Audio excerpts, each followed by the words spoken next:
Olá, eu sou Márcia Vidente e estamos aqui nessa manhã maravilhosa. Não deixe de dizer seu nome, de onde você está falando e prontamente iremos responder. Conforme avisei ontem, houve a nível de aviões militares que vieram a acontecer, conforme havia visto, no sul do Brasil.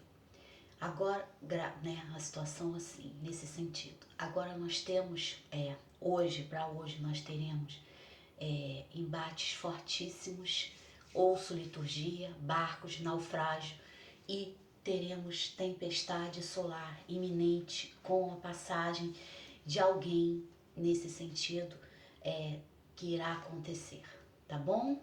Não deixa de olhar e ver o que irá acontecer. Naufrágios, notório, e isso irá acontecer a leste, Ásia, Estados Unidos. Ouço liturgia, independente, não coloco nada, né? Só coloco minha mente. Então, hoje nós vamos falar, né, nessa questão vai ter tempestade solar, que tem um alinhamento desse notório.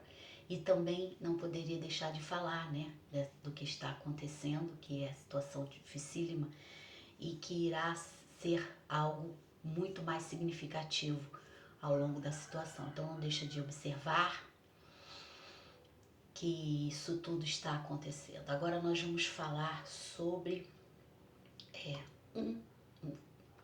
uma observação que no Himalaia existe um dos maiores aeroportos mais perigosos do mundo, que é o aeroporto de Luklas, no Himalaia. O aeroporto é uma pista simples que pousa nas montanhas.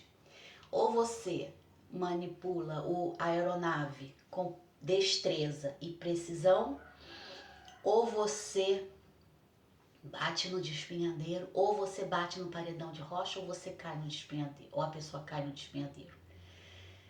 Então, para chegar a Lhasa, você tem que ser um merecedor dessa jornada.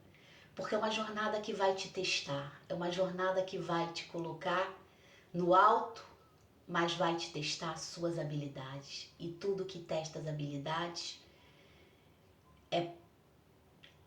são situações de risco, né? Que existem habilidades humanas. Você tem que contar com a sua habilidade, com Deus, com a sua fé e com o aviãozinho que você está.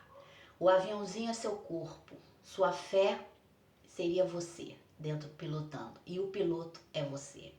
Então o seu corpo dentro de você e você pilotando e ligado a Deus, ligado ao céu.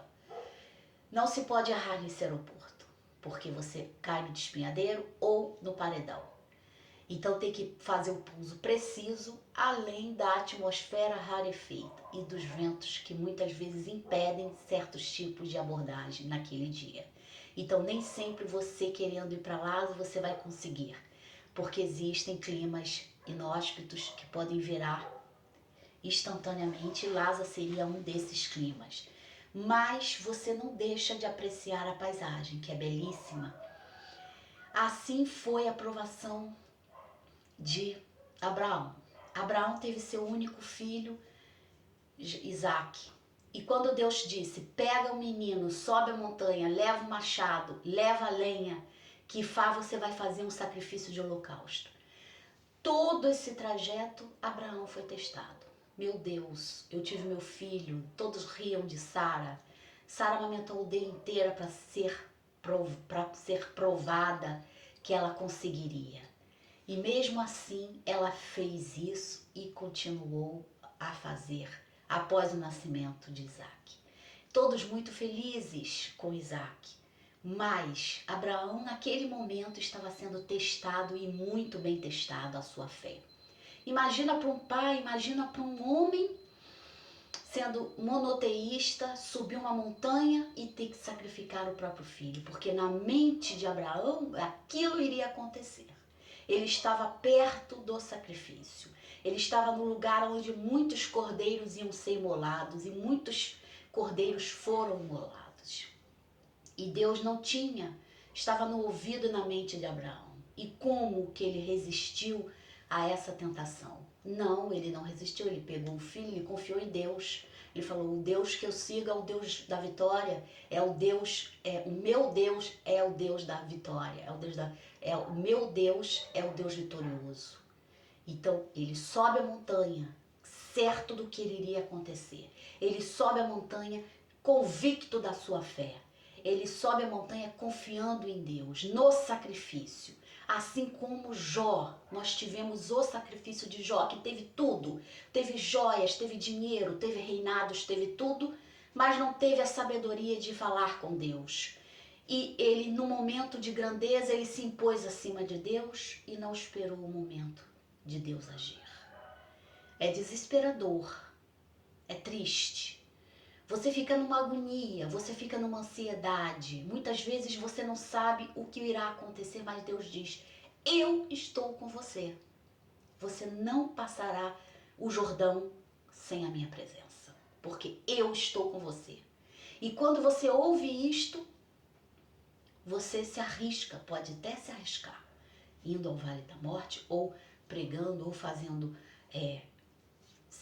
vendo, né, o que irá acontecer. Você perde a característica da terra, um pouco as características da terra, mas você ganha as características de Deus e você se fortalece, porque você tem um Deus que te nutre, você tem um Deus que te ampara e você tem um Deus que te sustém.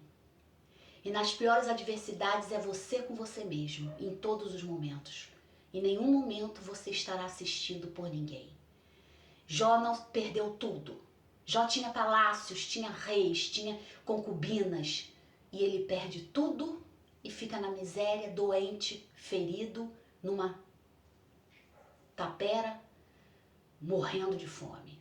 Cansado, idoso e passando aquela necessidade. Mas Jó não se entregou. Ele sabia que ele deveria louvar aquele prato de comida. Ele deveria louvar aquela palavra que estava ali. Ele deveria louvar o sentido da sua própria existência, que seria o sentido da sua própria vida. O que seria o sentido da sua própria vida? É isso a pergunta que Deus fez a Jó e que todos deveriam ter. Qual é o sentido disso tudo? Qual é o sentido da sua vida?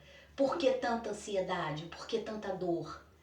Claro que se você amanhece no desespero de não saber o que vai acontecer a si, ou se você vai poder ver a luz do dia ou a claridade, é desesperador.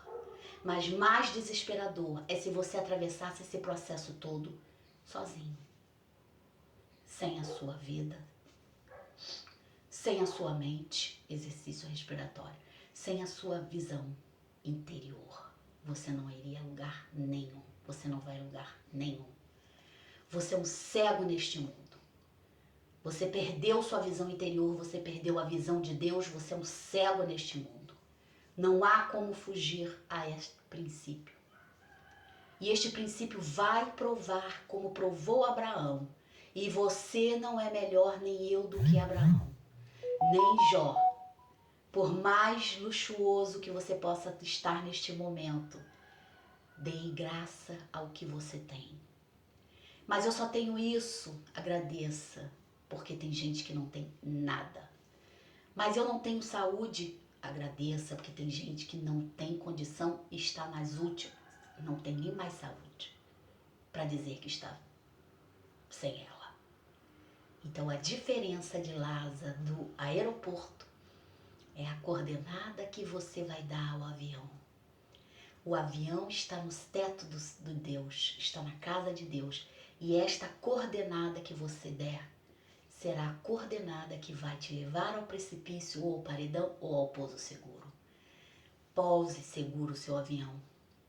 É você estar no céu, observando Deus, perto de Deus, entendendo que não pode você passar da direita nem para a esquerda, porque tudo dará certo.